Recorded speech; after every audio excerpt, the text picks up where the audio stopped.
Olá, hoje a Entrevista Fabico recebe Paloma Dauti, candidata a deputada federal pelo PSOL. Paloma tem 33 anos e participa pela terceira vez de uma disputa eleitoral. Natural de São Leopoldo, Paloma é a atual presidente do PSOL na cidade. É formada em gastronomia e em letras, com mestrado em educação. Atualmente ela segue a carreira de educadora e, além disso, é militante ecossocialista e feminista e faz parte da coletiva Ocupa Feminista. Para realizar a entrevista estão comigo os colegas Anselmo Berté, João Antônio da Silva e Daniele Barbosa. Na direção do programa, Isabelle Rigger. Paloma, bom dia. Bom dia. Muito obrigada por nos ceder essa entrevista na reta final da sua campanha. Essa que não é a sua primeira campanha, mas que, se eleita, será o seu primeiro mandato num cargo representativo público, né? Em 2018, você concorreu ao cargo de deputado federal e em 2020 a vereadora por São Leopoldo. E em 2022, agora tentando novamente o cargo de deputada federal. Considerando as experiências que você teve ao longo dessas 3 candidaturas, o que você aprendeu que faz com que essa tentativa seja diferente das outras? Acho que é uma construção que a gente vai fazendo ao longo dos anos, né? Então, em 2018, era uma aposta, tanto de uma candidatura, mas também de uma disputa, de ter uma candidatura feminista, de se construindo. E já em 2020, a gente vem para uma disputa do município, onde eu nasci e moro, porque a gente quer estar traçando também os rumos lá no município. A gente teve a candidatura mais votada do pessoal em São Leopoldo, né? E aí a gente vem agora para uma candidatura federal, apostando que é importante a gente estar nesse cenário que está tão polarizado e tão tenso, a gente colocar pautas importantes como a vida das mulheres, a pauta LGBT, a educação, né? Como professora, a gente trazer. Então, acho que é um crescimento de que a gente vai fazendo e acreditando na importância do PSOL estar dentro dessas eleições e a gente ter uma candidatura que é de São Leopoldo, que é do Vale dos Sinos, que sai do eixo de Porto Alegre, que tem tantas disputas que são muito importantes, mas que a gente consegue também trazer isso para São Leopoldo e para o interior, né, mais interior do Rio Grande do Sul, fazendo essa discussão das pautas de esquerda e que dialogam com a população. Candidata, faltando 2 dias para as eleições, como você enxerga a possibilidade de vitória na sua candidatura? Como eu vinha dizendo, a gente vem num processo de construção, né? O pessoal precisa fazer 200 mil votos para eleger o primeiro deputado, a primeira deputada federal, e a gente montou uma chapa, assim, digamos, né? Todos os 31 candidatos com muito potencial para a gente poder também estar construindo no município. A gente sabe que é difícil e que o processo ele também não é tão democrático assim, né? A gente está num processo de defesa da democracia, mas de um processo que também não é tão democrático, mas que a gente vem juntos para, na sigla, conseguir eleger 1 ou 2 deputados do PSOL. Essa é a nossa perspectiva nesse processo eleitoral. Então, a gente falou sobre a sua candidatura atual, mas a gente também queria falar um pouco sobre as suas experiências passadas, né? Tu é formada em gastronomia e em letras também, certo? E tu tem também um mestrado na área da educação. E a gente estava, nas pesquisas, a gente viu que a temática do seu trabalho de conclusão nesse mestrado aborda, em parte, a participação popular nos ambientes de controle social. Se eleito como deputado federal, que é um cargo representativo, né? Como que você irá possibilitar essa participação popular no seu mandato? Essa é uma defesa que venho tanto da minha formação acadêmica quanto da minha militância dentro dos espaços dos movimentos sociais, de que a gente garanta a participação nos espaços, né, políticos. A gente tem que ter formação política nas escolas, democracia interna para garantir. E a gente já vem num processo, do próprio processo de construção da candidatura, que é um processo participativo de construção da candidatura através de um coletivo, né? Então, eu digo, a Paloma é a candidata, mas vem dentro de uma trajetória que começa antes de 2018 e que ela vai se constituindo, né? Então, não é um desejo pessoal de ser candidata, mas sim uma construção. Então, a gente já vem desse processo de estar construindo com várias mãos, mentes e corações essa campanha que tem muito disso, assim, né? Que vai contra esse sistema e questiona, e a gente já faz esse processo desde o início. Então, a gente tem várias pessoas aí envolvidas nessa candidatura. Então, a gente quer também, dentro do mandato, a gente acredita que é importante estar o tempo inteiro em diálogo com a população, de portas abertas, e principalmente com os movimentos sociais, né? Então, os movimentos sociais têm que pautar o mandato e não o mandato está pautando a construção do movimento. Então, agora tu falou que o projeto todo é uma construção grande, envolve vários âmbitos, né? Mas também, tipo, é necessário que ela seja tanto no âmbito estadual, também no federal. E a gente queria saber se a tua decisão de concorrer novamente como federal, tendo alcance no Congresso e não na Assembleia Regional, e por que dessa decisão, e se ela é algo mais estratégico ou a razão aí disso. A candidatura, ela nasce lá de São Leopoldo, né? Ela vem de uma construção do PSOL de São Leopoldo, a única candidatura lá de São Leopoldo é a minha pelo PSOL, e também de diálogo, daí, enfim, com os movimentos e outros setores do partido aqui em Porto Alegre, em outros municípios do estado. E a gente veio discutindo como, né, se seria uma candidatura estadual ou federal, e a gente entendeu, inclusive, que nesse cenário eleitoral era importantíssimo a gente ter uma candidatura de uma mulher feminista, LGBT, para o Congresso e para pautar isso no âmbito da discussão nacional, né? Porque a gente tem que também denunciar todos esses ataques que a gente sofreu ao longo desses 4 anos, mas também sem cair. A gente sabe da importância que a gente está elegendo o Lula no primeiro turno, mas também sem não apontar algumas das contradições que ocorreram nesses quase 14 anos do governo do PT, para a gente ter essa autonomia para pautar essa política ao longo da campanha, que eu também acredito que é um processo pedagógico de diálogo com a população. E a gente veio dessa construção e aí vai parando nesse momento para poder discutir e chegar à conclusão de que seria importante ter uma candidatura federal e estar construindo aí com outros companheiros e companheiras do partido, como a Karen Santos, o Paulo Sérgio de Canoas, as nossas campanhas para estar concorrendo à Assembleia Legislativa e também ampliando a bancada do pessoal na Assembleia Legislativa. Paloma, tu fala um pouco da participação dos movimentos sociais dentro de uma possível eleição, né, um possível cargo que tu possa conseguir. De que forma tu vai conseguir, lá de Brasília, manter essa comunicação com os movimentos sociais, em especial aqui do Rio Grande do Sul, para ter essa participação efetiva, popular, dentro da política em Brasília? Acho que é uma aposta de que estar no mandato não pode significar se afastar dos movimentos sociais, né? Então, eu acho que é um processo bastante desgastante fisicamente para quem está acompanhando a dinâmica do Congresso Nacional, mas que também não tem como abandonar o que está sendo construído aqui, né? Então, é uma estratégia de estar junto, de estar acompanhando, de estar lutando, porque eu não me vejo fora da militância, porque ela se faz no cotidiano, né? E dentro do parlamento a gente consegue colocar as vozes do movimento, mas a gente não consegue exatamente, não é lá que a gente constrói a luta do dia a dia, do chão, com a classe trabalhadora, né? Então essa estratégia, ela vem dos espaços que eu já construo e que eu já dialogo, da gente manter o vínculo e ampliar esse vínculo para outros espaços de luta que estão no Rio Grande do Sul, né? E a gente está fazendo esses espaços em diálogo com os sindicatos, com os movimentos feministas organizados, né? Aí também a gente tem todos os espaços de luta antirracista, a gente poder estar construindo com esses movimentos através de amplos espaços de diálogo, tanto em Brasília quanto no Rio Grande do Sul, porque é daqui também o mandato, né? Sim. Então, a gente vai fazer um breve intervalo e a gente volta em seguida.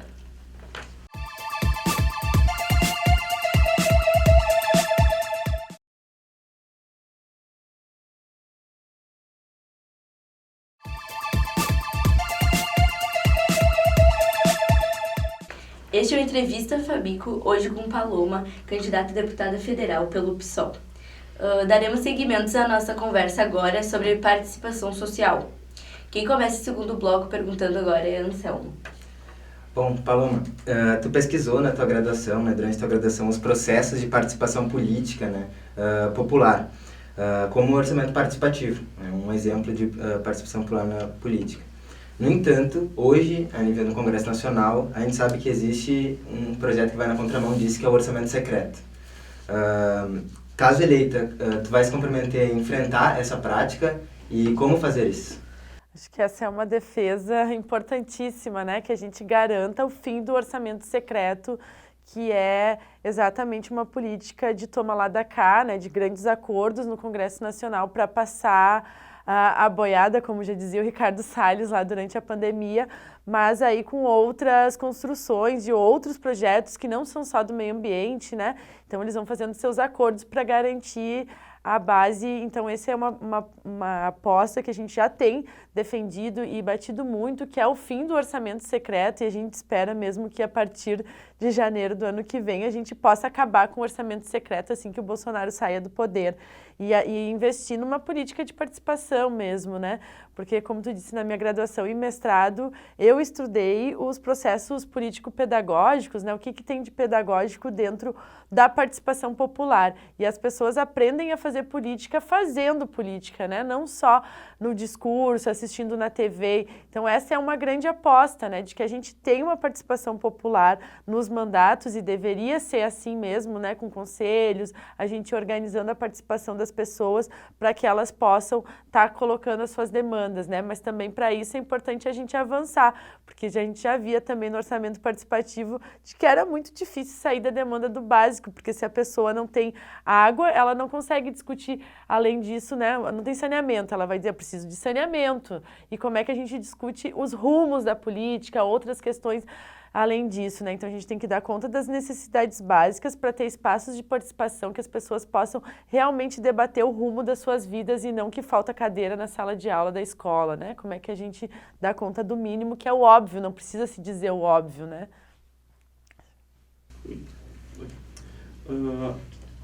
Pode ou não haver uma renovação no Congresso nessa eleição, mas tradicionalmente a bancada ruralista ela é muito forte.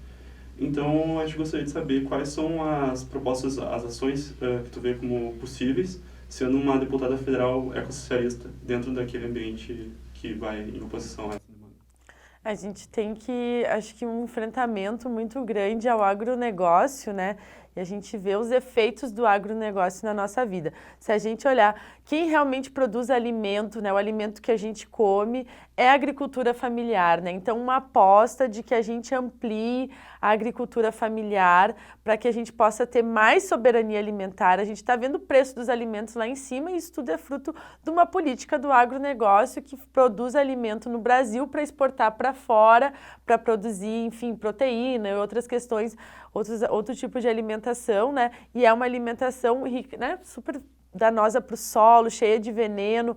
Então, a gente aposta no incentivo à agricultura familiar, que também é falar política pública para as mulheres, porque a maioria do alimento produzido no Brasil sem veneno, ele é produzido por mulheres que gestam essa agricultura familiar, né, que são donas, que fazem parte desse processo, tanto na MST, na Via Campesina, né, vão fazendo essa construção. Então, é apostar principalmente na agricultura familiar para que a gente possa ter na mesa esse alimento de qualidade e garantir a soberania alimentar do país.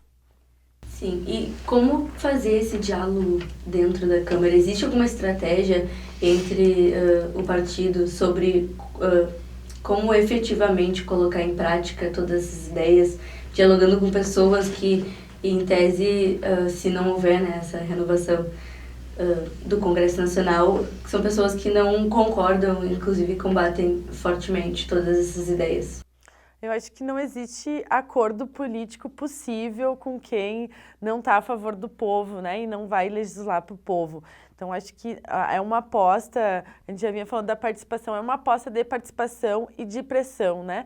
Popular. A gente vê os próprios mandatos que a gente tem do pessoal aqui em Porto Alegre, no Legislativo Estadual, né, com a Luciana Genro, no Congresso Nacional, de que a gente precisa ter apoio popular, porque esse não é o espaço, ele deveria ser o espaço do povo, mas na verdade a gente vê essa grande política, né, um balcão de negócios que estão favorecendo principalmente os grandes empresários, bilionários do país, e a gente derruba isso com pressão popular, né?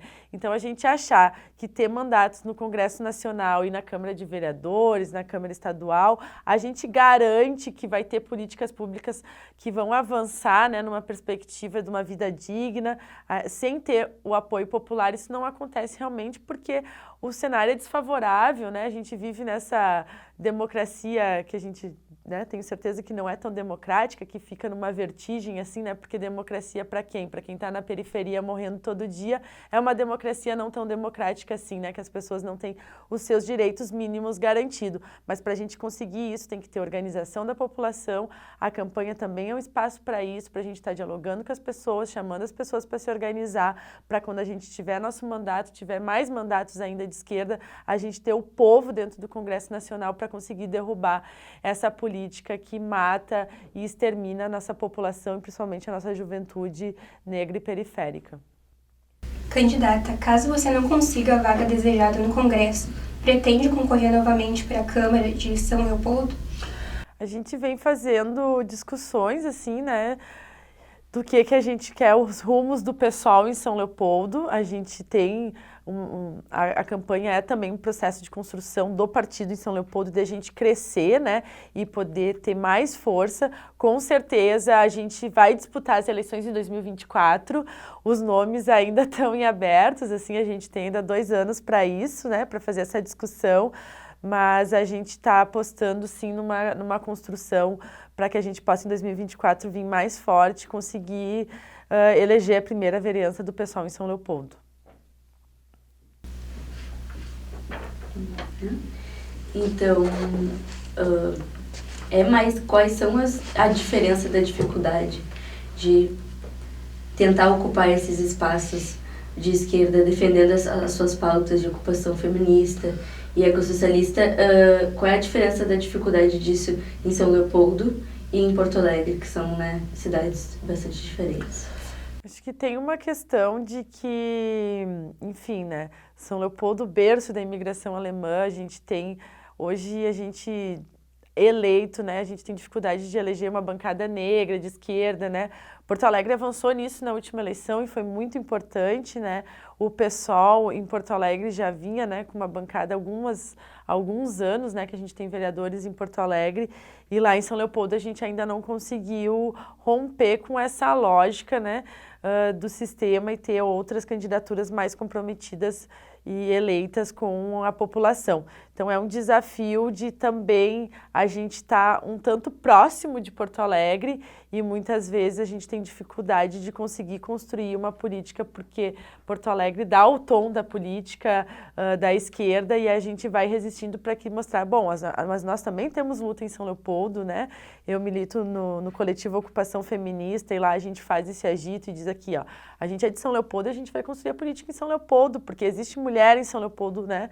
Existe mãe solo, existe mulheres que não conseguem acessar a saúde, que não as casas que não têm saneamento básico, né? O direito à cidade, ele não está garantido, então é aqui que a gente vai construir, não adianta a gente só vir construir em Porto Alegre e sair os grandes nomes, inclusive, que vão concorrer ao governo do Estado, à Assembleia Legislativa, e o Congresso Nacional, que são muito vinculados a Porto Alegre. A gente precisa ter uma ampla, né? A gente precisa ter mandatos de esquerda em Porto Alegre, em Canoas, em São Leopoldo, Sapucaia, por aí a gente tem que ir andando. Então, são desafios grandes porque realmente Porto Alegre tende, né, por ser a capital, a dar um pouco do tom da política no Estado, mas a gente tem que também mostrar que existe luta e que existe outras construções importantes em São Leopoldo e nos outros municípios do Estado.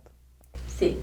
Então, a gente dá 1 minuto para as suas considerações finais. A gente já está encerrando a entrevista daqui a pouco. Existe mais alguma coisa que tu queira falar para o público? Eu quero agradecer o convite de estar aqui na Fabico, podendo colocar um pouco das minhas ideias e propostas que a gente vem construindo, como vocês já trouxeram, já de antes de 2018, né? A gente vem nessa luta, podendo construir essa candidatura que quer, então, e está se propondo a estar o tempo todo na rua, em diálogo com a população e também trazendo desse diálogo a construção para o que a gente está propondo para o mandato e para o enfrentamento que a gente tem para fazer em 2023 e também pedir o apoio de todos vocês que possam estar junto com a gente nessa reta final, faltam 2 dias, e da importância da gente eleger o Lula no primeiro turno, colocar o Edgar Preto no segundo turno, o Olívio senador e também eleger uma bancada aguerrida do PSOL para o Congresso Nacional comigo também como candidata com o número 5051. Obrigada. Então, obrigada novamente, Paloma, pela tua participação. O Entrevista Fabico fica por aqui. Obrigada a todos.